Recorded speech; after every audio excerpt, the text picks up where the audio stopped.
Hi, I'm Captain Grant Coppin with Texas Fishing Tips, and this is your weekly fishing report. All right, guys, over here in the boat hole, when that north wind is blowing right here around the point, coming in here, there's some good drum on the bottom, live shrimp with about a half ounce weight. But just come in here, be careful. This island right here is almost completely exposed. You can see it, but just be careful running in here.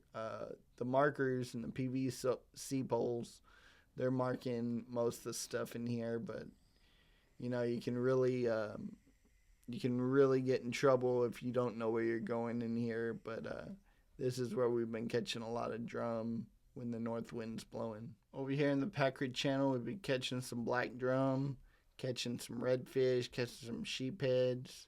Just a good box of fish. Live shrimp on the bottom's the best ticket. You can throw some paddle tails for some trout. Over here, just off the channel, back what I call Packery Hole, it's got some good trout in it. It's also got black drum. It's also got some sheephead in it. So come over here, put some shrimp on the bottom, put a popping cork with a long leader, and you'll catch plenty of fish. Over here, just south of Pita Island, we made a few drifts over here earlier in the week.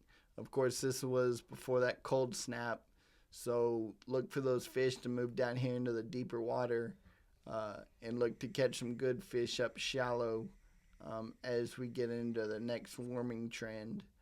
But those fish will be right on the edges from the deep water to the shallow water.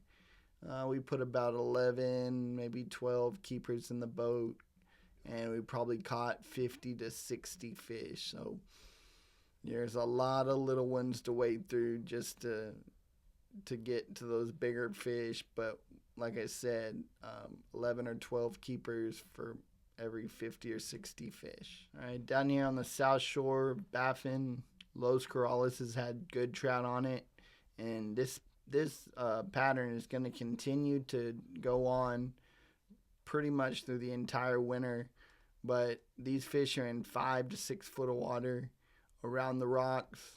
You can get upwind of the rocks, pitch into them with a popping cork and a long leader, or just throw a shrimp on the bottom with a split shot and catch plenty of drum, a couple of sheephead, and a couple of nice trout. You know, there's more trout in here than people give it credit for. I know you'll catch a ton of drum.